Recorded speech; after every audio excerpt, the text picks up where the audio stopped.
oh pose tuh harus gini, oh kalau dia fotoinnya dari sini berarti makeupnya yang harus bagus misalnya sebelah sini misalnya ya. Jadi aku belajar banyak, nggak cuma dari perspektifku sebagai makeup artist tapi juga dari fotografer sama model gitu.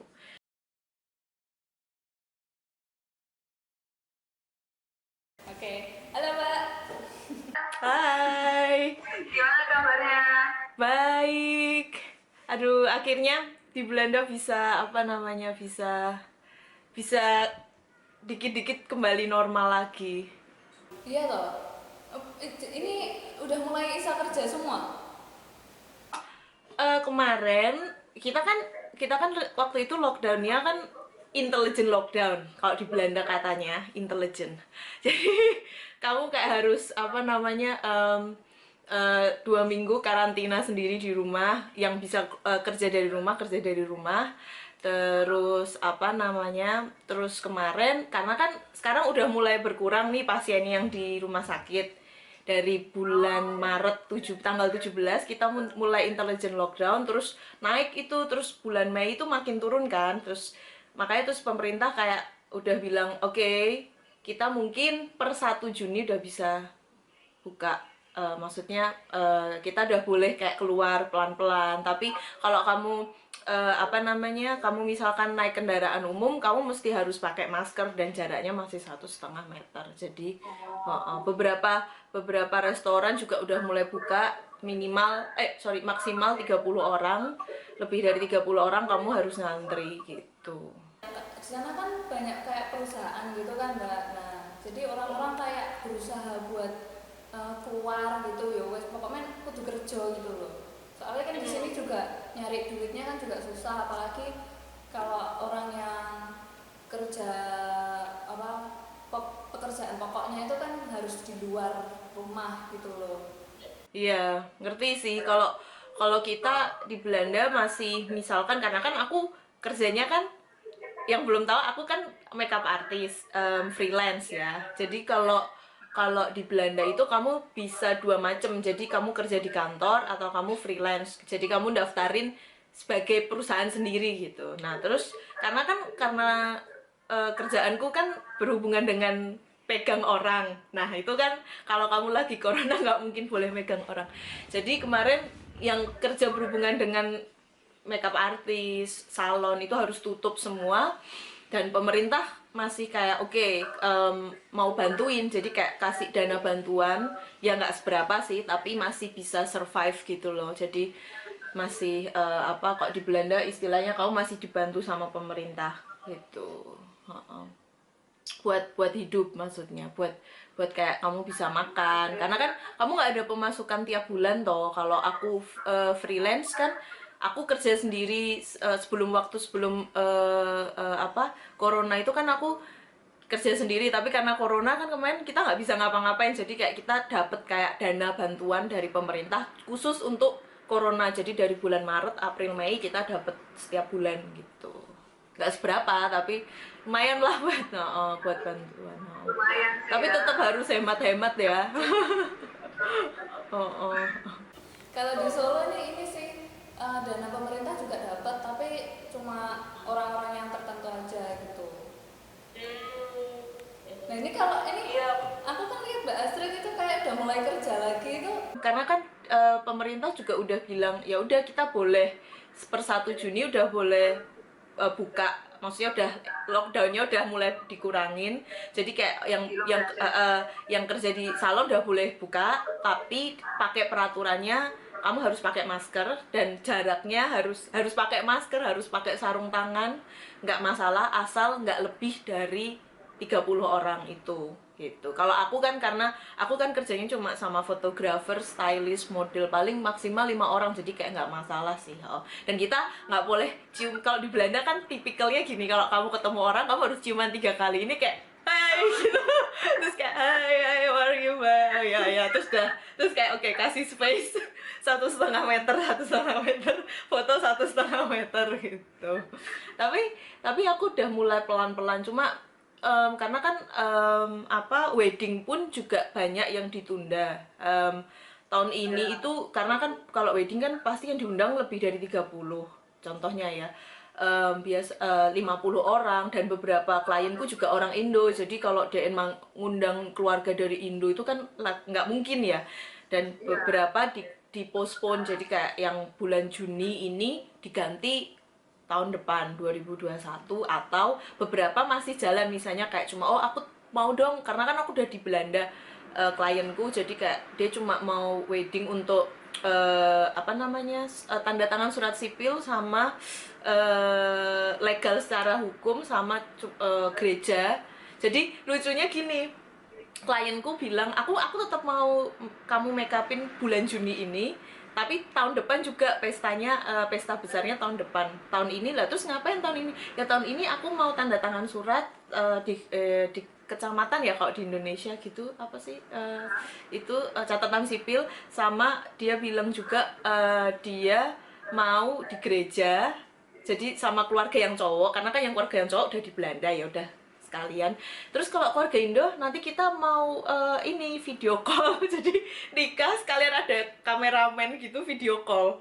Jadi yang keluarganya perempuan yang di Indo bisa ngelihat mereka wedding kayak live gitu. Besok Juni ini. Wedding online gitu ya maksudnya. Iya. Ada lucu-lucu sih, tapi em, kalau buat aku ya, corona tuh malah bikin kamu lebih banyak introspeksi sih sebenarnya.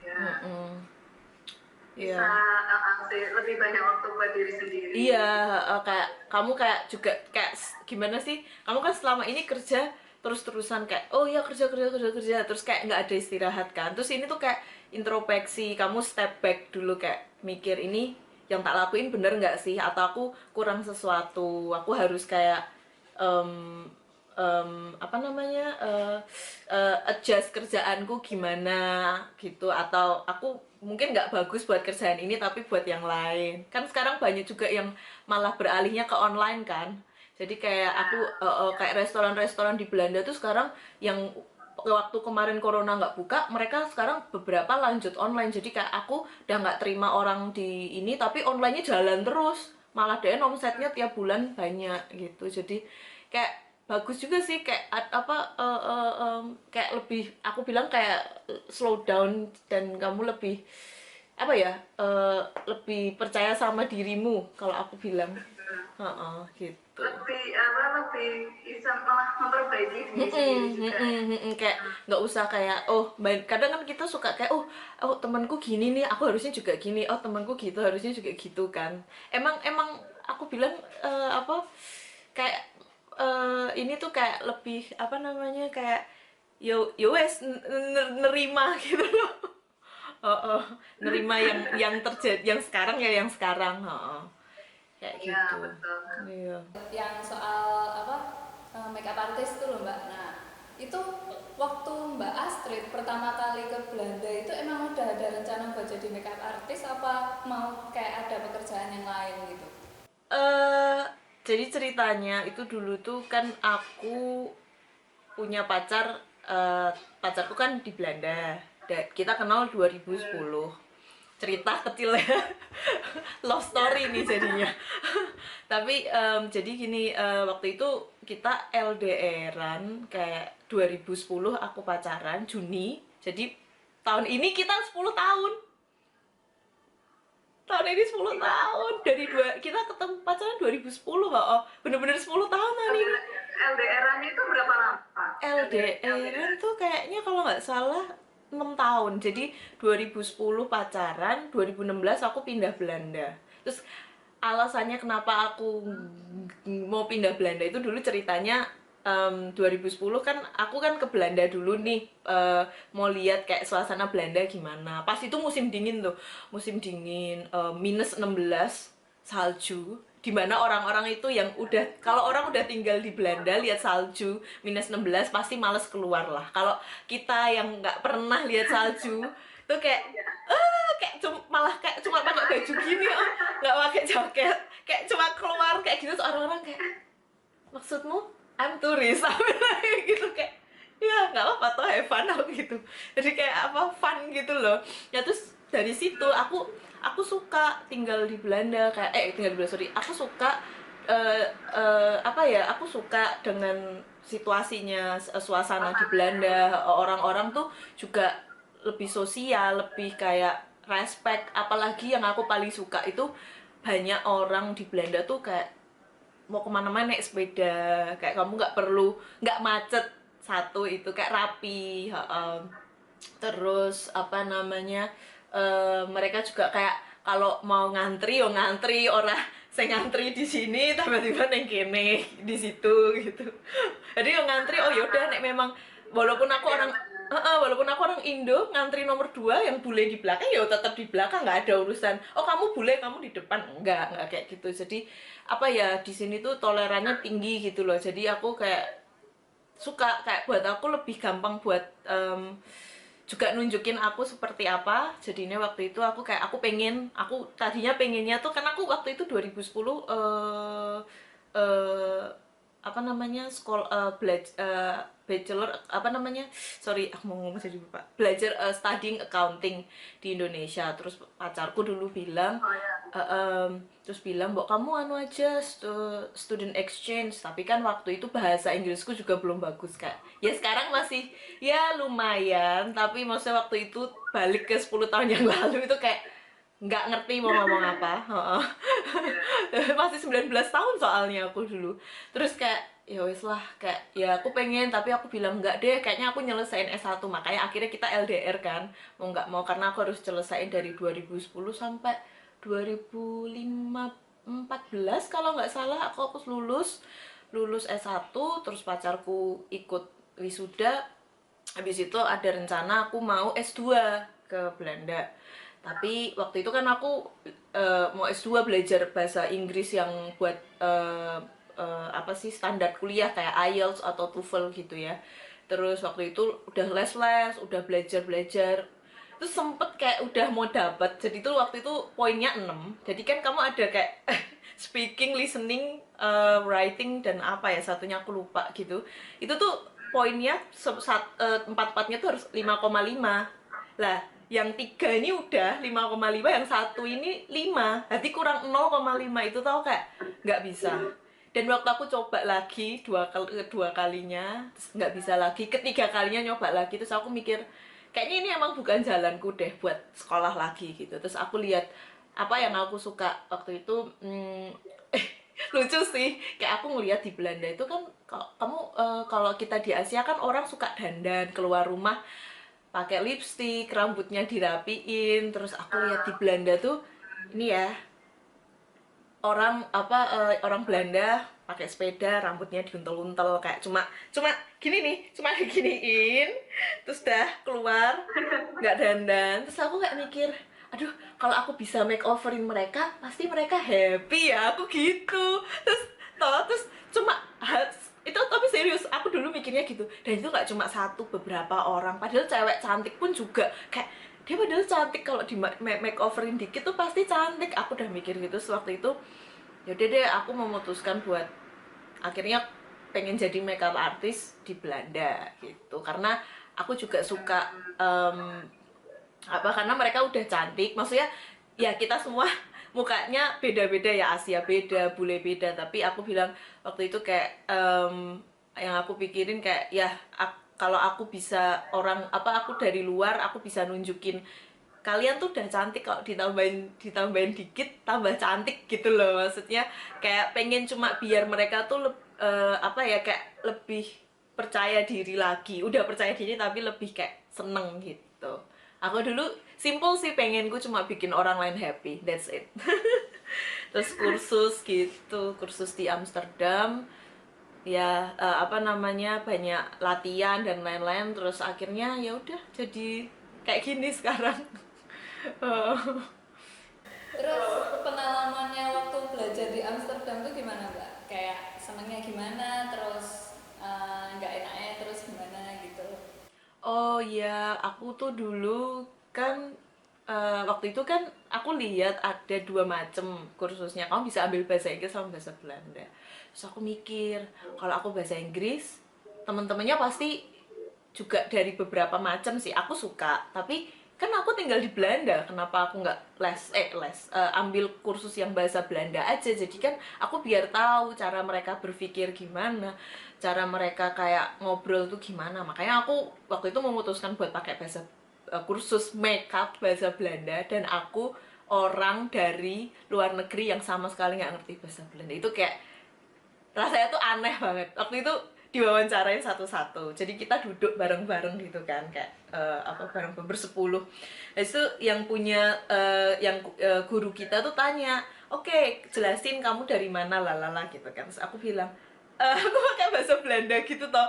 Terus aku bilang, aku coba ya, aku bilang gini, ik ben Brigitta, ik woon in Den Haag, ik kom uit Indonesia, and my Nederland is niet so good, dus ik probeer mijn best. Aku bilang gitu.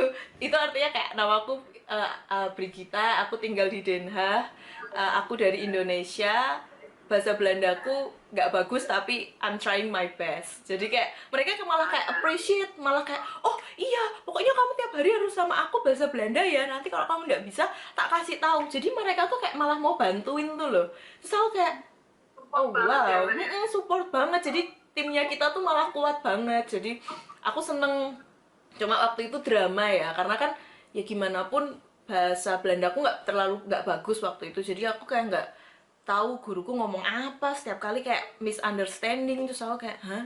Waktu itu aku pernah make upin les pertama, make upin natural makeup salah, oke. Les kedua make upin oke, bridal makeup salah lagi, oke. Ketiga make upin mature skin salah lagi, oke. Terus waktu itu kita ada apa ya, kursus untuk dark skin model.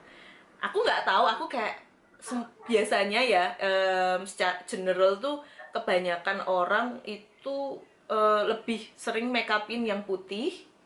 Aku udah ngomong ini diskriminasi atau apa, tapi apa namanya, kebanyakan yang di make upin kan yang udah mukanya mulus gitu loh, gampang.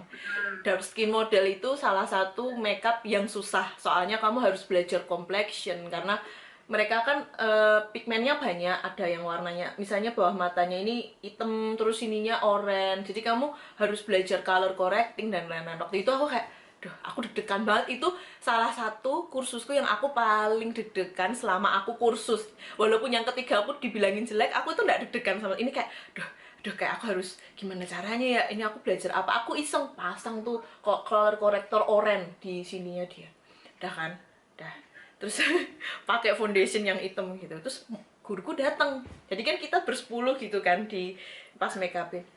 Loh, kamu make up, aku pikir salah. Soalnya dia bilang, ini make upmu pakai apa gitu kan. So bilang, aku pakai ini, korektor ini sama foundationnya ini. Bagus banget, dia bilang gitu. Saya kayak, dia nggak mabuk atau apa. Terus dia bilang, keren gitu kan. Saya kayak, hah? Ini serius. Semenjak itu aku seneng banget namanya make upin orang hitam. Seneng banget, itu kayak salah satu favoritku, make upin orang hitam. Juga plus guruku seneng, jadi itu kayak tambah gitu loh, kayak plus gitu. Terus terus jadi itu waktu itu kayak cepet, makanya setelah aku posting aku make upin orang hitam model dark skin itu, kayak banyak yang minta. Akhirnya kayak, aku mau dong di make upin, aku mau dong gitu. Karena kan mereka jadi tahu kalau kamu bisa make up yang putih, kamu bisa make up hitam, kamu bisa make up yang lain-lain juga gitu. Jadi kayak dari situ. tapi nggak gampang loh, karena walaupun aku di luar negeri pun ya, ini tetap ada juga kayak orang-orang yang misalnya, oh ya make upmu bagus, tapi oh kamu dari luar negeri nih, jadi kayak nggak terlalu dianggap gitu loh. Masih tetap ada, kadang ada yang lebih mirip bulenya. Tapi makanya aku pun kayak nggak tak ambil pusing lah, maksudnya kalau aku serius dan aku pasti dapet tim yang cocok sama aku, dan nggak mungkin cari yang lain gitu. Jadi kayak tahun pertama itu aku kalau nggak salah banyak free job, jadi aku nggak dibayar, Ini mungkin orang-orang nggak tahu ya. Jadi karena kan gini, kalau kamu kerja art itu kamu subjektif banget. Nggak semua orang suka sama artmu. Kayak kamu lukisan lah. Ada yang mau beli harga 1.000 euro, ada yang mau beli 50.000. Jadi kayak perspektif beda-beda. Jadi waktu itu aku lebih kayak lihat apa sih namanya, oke, ini aku mungkin investasi sebenarnya. Aku kayak nunjukin skillku dulu, nunjukin artku dulu, aku posting di Instagram. Terus waktu itu setahun itu bener-bener aduh kayak kerjaan, ketemu fotografer yang aneh-aneh tuh banyak, yang modelnya harus pakai bikini pas winter itu juga ada, dan harus renang ya. Terus saya kayak jadi belajar kan, iya kayak itu tuh waktu itu waktu itu tuh ceritanya gimana sih, waktu itu kita ada shoot, kayak kita mau beach shoot waktu itu. Terus iya itu tuh kayak bulan mau ke winter sih, jadi kayak dari kan kamu kan di sini musimnya musim apa namanya, summer, habis itu autumn kan, musim gugur itu kan udah mulai dingin. Nah itu tuh pas musim gugur, jadi musim gugur ke winter, udah bulan-bulan sekitar September gitu. Kayak oke, aku pikir oh ya udah bikini tapi yang pakai apa sih namanya, cardigan gitu, tapi enggak, ya udah bikini orang hitam juga yang aku make upin. Terus jadi dia kayak oke, pertamanya fotonya yang di tebing-tebing masih oke ya, lama-lama kok disuruh ke air. Ayo kita ke pantai gitu. Terus kayak oke, ini kok jadi suruh ke pantai gitu kan. Akhirnya ya udah, dari situ aku juga kayak belajar, ya aku nggak aku nggak cocok sama fotografer ini, aku cocok sama modelnya. Terus aku cari lagi fotografer yang lain. Terus tapi aku juga belajar, oh kalau kamu tuh, oh pose tuh harus gini, oh kalau dia fotoinnya dari sini berarti makeupnya yang harus bagus misalnya sebelah sini misalnya ya. Jadi aku belajar banyak, nggak cuma dari perspektifku sebagai makeup artist tapi juga dari fotografer sama model gitu. Makanya sekarang pun aku juga kalau misalkan photoshoot, aku suka bikin backstage video nih. Jadi merangkap multi talent makeup artist tapi juga videographer. Jadi modelku, fotograferku seneng, aku suka loh videomu gitu. Ya I'm trying my best, kayak latihan gimana ya dibikin video gitu. Kan karena kan pasti suka juga ya, mereka bisa tahu oh ada yang motoin kerjaanku. Jadi kan orang-orang kalau posting, jadi itu juga bagus buat apa sih namanya, koneksimu satu, karena kamu ekstra kamu nggak cuma makeup artist, cuma make upin terus begeg gitu, nggak, tapi kamu juga nunjukin oke, dia juga care, extra care. Itu yang bikin kayak banyak orang cari kamu gitu. Jadi itu salah satu yang aku kayak ya sampai sekarang kayak gini. Makasih ya Mbak udah ngeluangin waktu buat ini podcast pertama kita. Iya, stay healthy, stay safe, stay patient. Thank you.